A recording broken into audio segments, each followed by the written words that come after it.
I've been dreaming about this magical country for years. Machu Picchu, cute alpacas, rainbow mountains, unique kindness of the locals.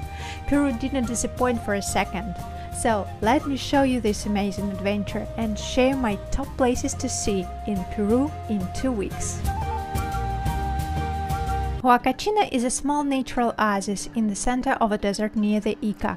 The waters of the oasis were once believed to have healing powers, and there was a famous summer resort once. Nowadays, it's a popular tourist destination and weekend getaway for locals. The most popular activities in Huacachina are sandboarding and dune buggy. All buggy tours depart from the hotels at 4 p.m. and as I already told you, we were late and missed it. From the top of the sand dune, we saw parking of buggies, ran there and asked if it was possible to go to the desert. Yes, it was, and the price was twice less as all the tours I saw online. There were 9 people in our bug, including the driver. Everything was calm at the beginning, but then our driver started doing tricks, climbed at crazy speed on the dune, raced down and jumped. Some of the tourists were screaming and squealing. I was in silent shock. The sun was slowly setting behind the dune. Soon everything around us was red and orange. We finally stopped. The driver took the boards out of the trunk and told everyone to slide down on their bellies. It looked scary from above, but it turned out to be a lot of fun. We each got 2 rides, then returned to Huacachina with the last rays of the sun.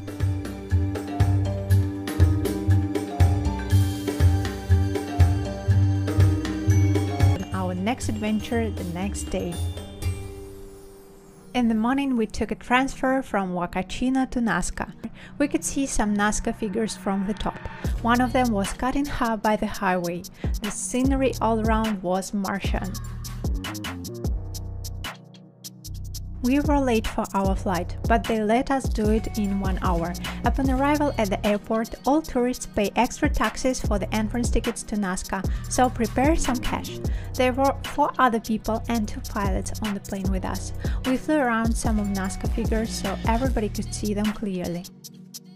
Nazca lines are a UNESCO heritage. Scientists still don't know why and exactly how the locals created these geoglyphs more than 2,000 years ago. The Nazca Plateau was incredible. A giant flat grey plate crisscrossed with perfectly straight lines, triangles and animal figures. It is difficult to estimate the scale from above, but some were 300 meters long. There is a theory that the Nazca lines were drawn by aliens as a landing strip. When you look down from above, there seems to make sense. After the tour, we went to the town. The town of Nazca itself was not particularly remarkable. We had a few hours before the bus and decided to walk around and have lunch. We made it to the Museo Arqueológico Antonini, very nice by the way, and went back to the station.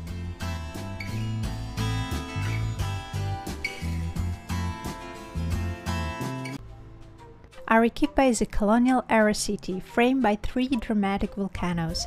It is famous for delicious cuisine and beautiful Baroque buildings made of silar, white volcanic stone, giving Arequipa the nickname Ciudad Blanca, White City.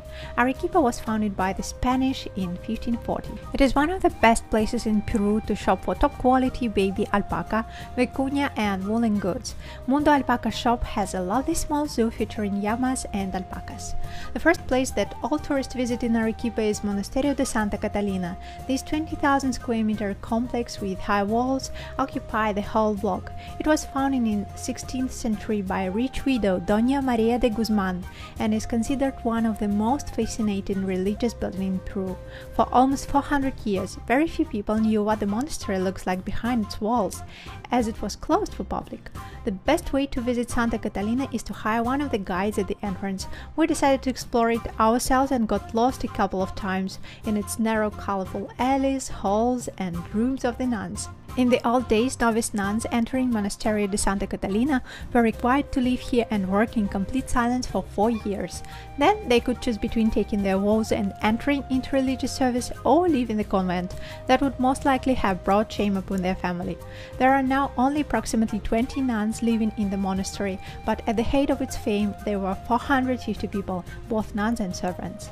After the monastery, we went for a walk around the city. Arequipa is often described as the culinary capital of Peru. I confirm, the food there was delicious, except for the guinea pig.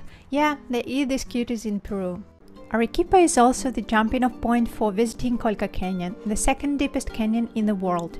We took a tour that started at 4 in the morning, had breakfast at the farm with bread and coca leaf tea, a traditional local remedy for altitude sickness, then did a quick stop in the village to take some photos with cute alpacas and tried cactus juice. Many of them date back to Inca times and are still used by local farmers to grow potatoes, barley, beans and quinoa. Another great attraction of this place are condors. They are the largest flying birds in the world. Its wingspan can reach up to 3 meters, and they're flying right over your heads. It's incredible, just like the canyon itself. Colca Canyon is nearly twice as deep as the US Grand Canyon. There are multi-days hiking tours in Colca Canyon. We took just a short walk along the trail, and the views, giant condors and nature blew our minds. This is definitely a place you won't want to miss during your trip in Peru. On the way back, we picked up some tourists who had been hiking in the canyon for a few days and went to the natural hot springs together. I love this place. There were several pools with different water temperatures, restrooms and changing rooms. It was nice to warm up after a busy day and listen to the stories of other travelers. Our tour also included a delicious buffet lunch for additional payment. I was so hungry, I forgot to video it, sorry. Returning to Arequipa, we saw a lot of sheep, vicuñas, llamas and alpacas. We made a quick stop at the spectacular volcanoes viewpoint at almost 5,000 meters. Overall, the trip to Colca Canyon was great and one of my favorites in Peru. The next morning we headed to Puno. This enchanted city is located in the southeast of Peru on the shores of Lake Titicaca, 3,826 meters above sea level. Here we felt the altitude more than in other cities. A 10-minute walk through downtown felt like climbing a mountain, but that didn't stop us from exploring the area. We took a boat tour to Ures Islands. Lake Titicaca is the largest lake in South America, and it is the highest navigable lake in the world. But the most fascinating thing about Lake Titicaca is its inhabitants. Many years ago, the Ures people built artificial islands in its waters and still live there today. You can visit these islands and the Ures people on a tour. There are more than 100 of these islands, with around 1,200 people living on them. While the Ures people traditionally fish and hunt birds to feed themselves, they now also rely on the tourism industry to supplement their lifestyle. This has brought a few modern conveniences like improved sanitary facilities and solar panels. Most Icelanders use cell phones and televisions powered by solar panels. Children are able to attend kindergarten and elementary school on Uros. This is the president of the island who explains us how they build islands out of grass and teaches us his language. Ures create their floating homes by stacking layers upon layers of totora roots and reeds.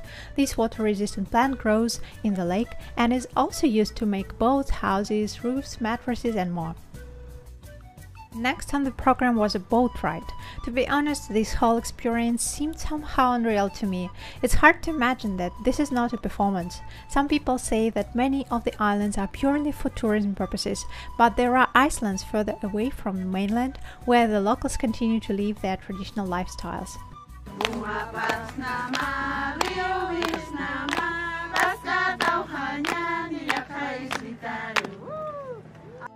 In the evening, we went to a traditional show at Balcones de Puna restaurant. That was really cool. There were dances in beautiful costumes, Peruvian music on traditional instruments, and delicious food. In the middle of the show, they even made a small quiz and gave out souvenirs to everyone. It is better to book a table up front.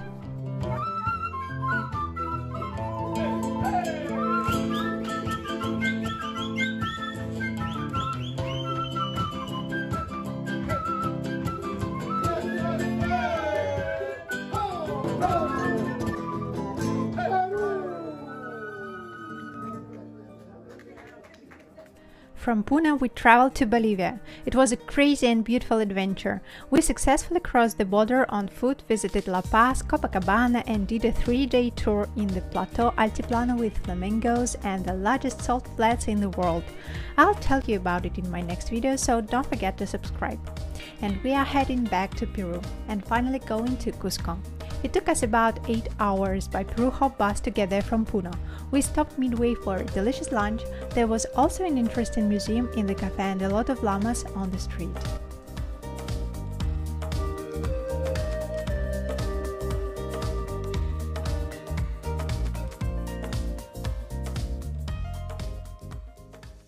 On the way to Cusco, somewhere among the mountains, the internet briefly came on, and I got an email. Okay guys, I'm officially give up. We cancelled our train to Machu Picchu. The train was cancelled because of the strike. Machu Picchu tickets were bought for a specific date and time. We couldn't change them. At the hotel in Cusco, we got a phone number. There was a shuttle bus through the mountains. On a narrow service road, he drove us for 7 hours, going up and down to the nearest town, from where we could hike another 10 kilometers to Aguas Calientes, the closest city to Machu Picchu. We weren't the only ones. It turned out that railroad strikes were very frequent, and locals developed an alternative route to get tourists to Machu Picchu. Machu Picchu is a UNESCO World Heritage Site, a new wonder of the world, and the reason we came to Peru. We must get there. This road was a challenge. For 7 hours, I sat on the wheel next to the only window in the shuttle bus that could be opened. For 7 hours, I suffered from the abrupt change in the altitude and dust from the road. We could see how nature changed from rugged mountains to rainforest and back again.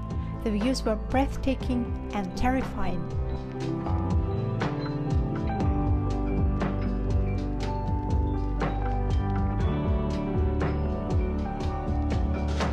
In 7 hours, we made 2 stops for food and restroom. I couldn't eat anything. Sometimes we drove on the edge of a cliff. A month later, we read in the newspaper that one of the shuttle buses fell off it with the tourists.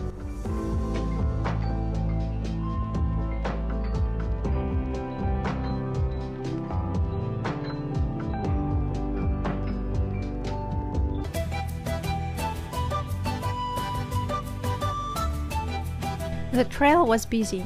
Some were walking with us, some were rushing back. I was just glad to get off the shuttle. I still didn't feel well and prayed to the Inca gods in all Spanish words that I know to finally get into town. At least I tried. It was getting dark. That's usually how all the horror movies starts, but luckily for us, not this time. We managed to get to the hotel before dark and collapsed on the bed. Machu Picchu, we are coming. The next morning we took the first bus to Machu Picchu. It was still dark outside. There were already crowds. Machu Picchu is one of the 7 modern wonders of the world and one of the most important archaeological remains in South America. Entry tickets are limited to 2,500 people each day.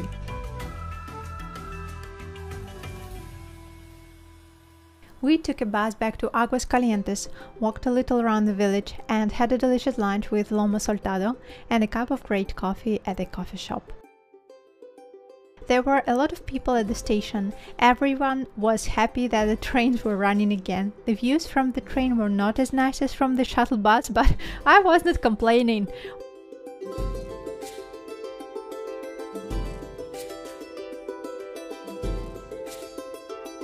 We took a bus from the train and made it to Cusco by evening. Our destination, primarily because of Machu Picchu nearby, but the city itself has plenty to offer.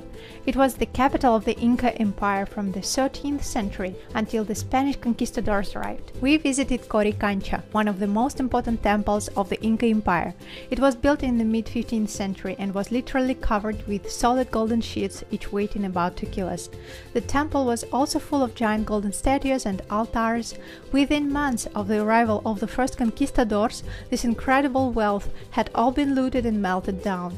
Coricancha, which means the Golden Courtyard, is now just a regular stone building with a mix of Inca and colonial architecture. After a walk around the center of Cusco, we took a taxi to the sacred Inca fortress, Sacsayhuaman. The fortress was the largest of many structures built by the Incas between the 14th and 15th centuries. Huge stones weighing 100 to 200 tons each were fitted together so tightly that a piece of paper couldn't slip between most of them. It took at least 20,000 people who worked daily for about 50 years to create Sacsayhuaman. Today we only see about 20% of the original structure. After conquest, the Spaniards tore down many walls and used the blocks to build their own houses in Cusco. You can also check out some other great ruins nearby like Kenko Archaeological Complex or Temple of the Moon. Rainbow Mountain is only 3 hours drive from Cusco. You hike uphill with a group for about 1 hour to the highest point of Rainbow Mountain, or you can take a horse ride. I highly recommend this method, even though we went on foot. The elevation there is more than 5,000 meters, so I took my altitude sickness pills just in case. It's hard to walk at this altitude, but the views are absolutely stunning. The Rainbow Mountain, locally known as Vinicunca, was hidden in the Andes Mountains under deep snow until recent climate changes melted the ice, revealing the hidden gem to the world. When ice began to melt, the water mixed with minerals in the ground and together with the wind and the humidity turned the earth into the many colors we see today. Locals organized all infrastructure on the trail: restrooms, horses, drinks, and everything looks pretty safe. The funniest part is that my husband and I managed to leave Rainbow Mountain in an ambulance. We spent the night in a hospital in Cusco and completely missed Lima. Everything ended well. The story deserves a separate video, but in brief, never underestimate altitude sickness and travel insurance. All in all, this trip to Peru and Bolivia was extraordinary. Nature, people, culture. I'll definitely remember it for the rest of my life, and also that's better not to play with Inca's gods. So first thing at home,